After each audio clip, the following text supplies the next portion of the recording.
L'autre chose que je voulais vous parler, c'était par rapport à Donald Trump. C'était cette déclaration de Donald Trump qu'il a donnée dernièrement. J'ai collé ce tweet parce que ce tweet est sur France 24. Et ensuite, vous allez voir ce qu'a donné droit ce tweet sur LCI. Ils ont directement profité de ce tweet de Donald Trump pour aller imaginer ce qu'ils vont dire sur Poutine et sur Donald Trump. Et moi, ça m'a trouvé... Ministre des Affaires étrangères... J'ai dit, ces gens-là, ils n'en ratent pas une pour se ridiculiser. Voilà. La vidéo s'appelle « Coup de pression sur Poutine ». Et nous allons la voir après avoir d'abord vu la séquence de Trump sur France 24. Voilà. C'est cette séquence-ci. I have to speak to President Putin. He can't be thrilled. He's not doing so well. I mean, he's grinding it out, but most people thought that war would have been over in about 1 week. And now you're into 3 years, right? Zelensky wants to make a deal. I don't know if Putin does. He might not. I don't know. He should make a deal. I think he's destroying Russia by not making a deal. I think Russia's going to be in big trouble. Cette séquence de Donald Trump, pendant qu'il était en train de signer les décrets après avoir été intronisé président des États-Unis, où ces gens-là, comme d'habitude, viennent lui parler de Poutine, de ce qu'il allait faire. Et ici, ils oublient que Trump les a déjà humiliés.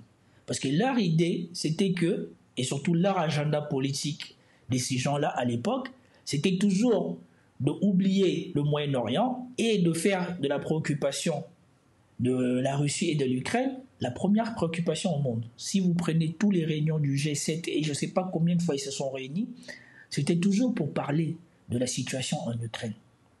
Et Trump avait dit que quand il revient, ou s'il devient président des États-Unis, il va boucler ça en 24 heures. Il pensait qu'il allait boucler ça en 24 heures parce que sur qui il a les moyens de pression? Sur Zelensky et sur Israël. Souvenez-vous que ces mêmes personnes qui aujourd'hui, et je vous ai déjà montré sur le plateau de C'est dans l'air, ils ont déjà réalisé à quel point ils s'étaient fourvoyés tout ce temps où ils pensaient que Trump serait plus fort sur le conflit russo-ukrainien qu'il serait plus fort sur le conflit du Moyen-Orient. Il a bouclé le Moyen-Orient avant même de devenir le président officiel des États-Unis. C'est que la France, l'Angleterre, Biden, Blinken, Macron, Stammer, tous nous ont fait croire qu'ils n'étaient pas capables de faire. Pourquoi? Parce que ces gens-là sont certainement en collision avec les sionistes, les élites sionistes ou alors Israël pour ne pas mettre la pression à Israël. Parce que Trump n'a rien fait. Trump n'a même pas déclaré qu'il allait arrêter d'aider Israël. Et pourtant, il a tordu le bras de Netanyahou comme jamais. Et Netanyahou a signé. Donc, ce qui fait que tous ces présidents-là, tous ces incompétents, ces incapables-là, comme je les appelle aujourd'hui, ils étaient capables, s'ils le voulaient, d'empêcher Netanyahou de faire ce qu'il a fait. Et je vous rappelle que Netanyahou est parti jusqu'à attaquer des casernes de l'ONU au Liban. Et que là encore, on a vu Macron se ridiculiser en venant dire que oui, nous sommes unanimes, ça ne doit plus se répéter. 3 jours plus tard, il a refait la même chose. Et là, on n'a attendu personne. Trump, il est venu sans faire de fanfaronnade ou quoi que ce soit. Il a dit, si ce n'est pas signé, ça va barder pour tout le monde. Ça a été signé. Mais là où ils n'ont pas réalisé qu'ils s'étaient fourvoyés, on les a mangés depuis toutes ces années, c'est que là où Trump disait qu'il allait être fort, il ne peut pas l'être. Pourquoi? Parce que ce deal qu'il veut signer, ça ne dépend pas des Ukrainiens. Les Ukrainiens n'ont même pas droit à la parole. Zelensky n'a même pas droit à la parole.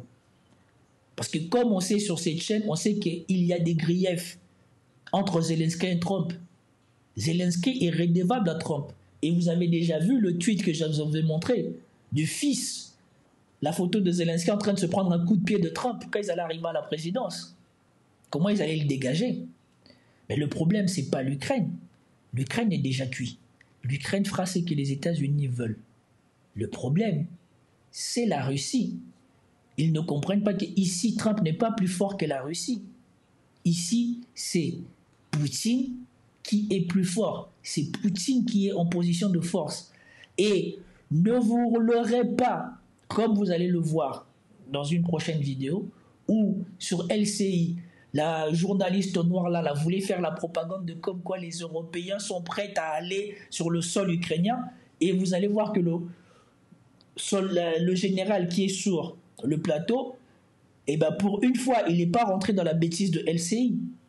Ni l'Europe, ni les États-Unis, à cette heure-ci du conflit, n'ont les moyens de descendre sur ce conflit. Contrairement à quand ils faisaient le malin en Libye ou quand ils font les malins en Afrique, personne n'a les moyens de mettre la pression à Poutine. S'ils avaient déjà les moyens, comme l'autre de l'OTAN l'avait dit, ils seraient déjà sur le sol ukrainien. Ils n'auraient même pas attendu, ils n'auraient même pas discuté. Ils auraient attendu que la Russie s'affaiblit, ils seraient descendus, ils les auraient chassés. Et ils auraient fait ce qu'ils avaient à faire avec la Russie. S'ils ne l'ont pas fait, c'est parce qu'ils ont constaté, et les militaires ukrainiens eux-mêmes l'ont dit, ceux qui sont formés par l'OTAN sont ceux qui sont les moins en phase pour aller se battre sur le conflit russo-ukrainien. Ce qui veut dire que l'armée de l'OTAN, si elle descend là, elle va se faire zigouiller. Et en plus de ça, la dernière fois, ils ont fait rire quand ils ont montré les effectifs de l'OTAN qu'ils veulent mettre sur le sol. C'est rien du tout. Et donc, ils savent bien qu'ils sont cuits. Et donc, c'est pour cela que Trump, il n'est pas venu là. Il n'a pas pu régler ça en 24 heures parce que les conditions des Russes, comme ils l'ont dit eux-mêmes, comme disait la citation de Staline, ce qui est en moi, ce qui est à nous, en tout cas ce qui est russe, on n'en discute pas, mais ce qui est à vous, on est d'accord pour en discuter. Donc, la condition que les Occidentaux, Européens, ont fait croire à Zelensky que, soi-disant, il peut imposer le début des négociations au départ des Russes des territoires conquis, il peut s'asseoir dessus. Déjà, ça, on sait que c'est fini. Mais, comme a dit Emmanuel Todd, ce qu'a fait la Russie, et comme a dit Trump lui-même, beaucoup pensaient que ça allait se faire en une semaine. Et la Russie avait réussi presque ça. La Russie, en quelques semaines, avait mis Zelensky à terre, obligé de négocier, et il avait accepté les conditions de négociation avec la Russie. Et donc, oui, beaucoup disent que, soi-disant, les Russes n'ont pas réussi. Les Russes avaient réussi leur coup. Ils étaient à quelques kilomètres de Kiev. Et c'est pour cela que Zelensky avait accepté l'accord de paix que Poutine a montré. Ils étaient à quelques kilomètres de Kiev. Or, c'est les autres qui sont venus pour donner la grosse tête à Zelensky. Ils ont dit, signe pas, on va te donner de quoi battre la Russie. Et c'est pour cela, ça fait 3 ans, parce que la Russie avait mis quoi, 10%, 20% de son effectif pour mettre l'Ukraine à terre. Et on sait que l'Ukraine, au début, c'était 800 000. Il y avait une disproportion énorme entre les moyens mis sur le terrain par la Russie et l'effectif ukrainien. Mais malgré ça, ils avaient réussi à les défaire. C'est pour cela qu'en 3 semaines, c'était réglé. Mais quand les autres ont commencé à mettre de l'argent, ont commencé à mettre des équipements, les Russes, ils étaient débordés et donc ils ont dû refaire leur armée et ils ont compris que si jamais ils cédaient du terrain, l'OTAN est en train de se préparer pour venir. C'est pour cela qu'ils ont tout restructuré. Aujourd'hui, c'est la première armée au monde. Et l'OTAN n'a jamais mis les pieds là-bas. Et quand l'OTAN a compris, parce qu'au début, ils ont fait venir des HIMARS, des machins, tout ça, ils se sentaient malins. Quand les Russes ont rendu tous ces armes-là inefficients, on n'a plus jamais entendu parler de l'OTAN va aller en Russie. Et maintenant que Trump aussi est en train de le réaliser, c'est que ce qui se joue, ce ne sont pas l'accord des Ukrainiens. Zelensky, il a beau parler comme il a parlé hier à Davos ou quoi que ce soit, on s'en fout de tout ça. C'est que Trump essaye de négocier. C'est que la Russie accepte plus ou moins d'arrêter les frais. Mais on sait qu'à cause de ce que ces gens-là ont fait à la Russie, à cause de ce que les Anglais ont fait à la Russie, parce que souvenez-vous, à un moment, les Anglais, les Ukrainiens, soi-disant, ils étaient devenus trop forts dans la mer Noire, ils détruisaient, ils faisaient couler des navires russes. On sait aujourd'hui que c'était essentiellement la marine britannique qui a fait ça. Parce que si les Ukrainiens étaient aussi forts que ça, ils auraient continué. Mais comme par hasard, ils ne continuent plus. C'était comme pour les HIMARS. Les Ukrainiens étaient plus forts que ça, mais une fois inefficients, comme par hasard, ils ne continuent plus.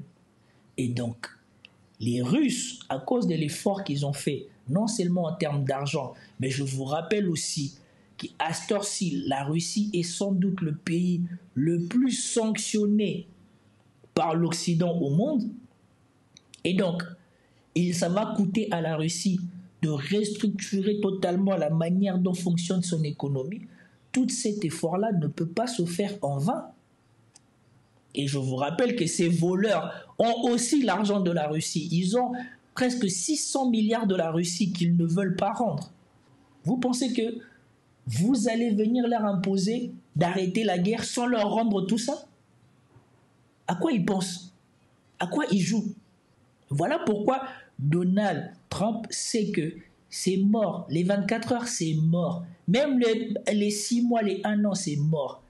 Et comme a dit Emmanuel Todd, démographiquement, la Russie n'est pas dans sa meilleure période.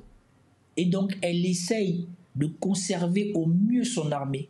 Et c'est pour cela qu'elle a mis énormément d'argent dans le budget de l'armée pour conserver son armée et pour l'améliorer.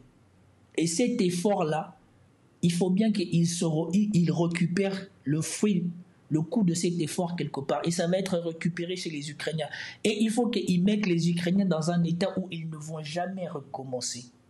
Voilà pourquoi ce qui se passe ici sur ce plateau de LCI me fait rire.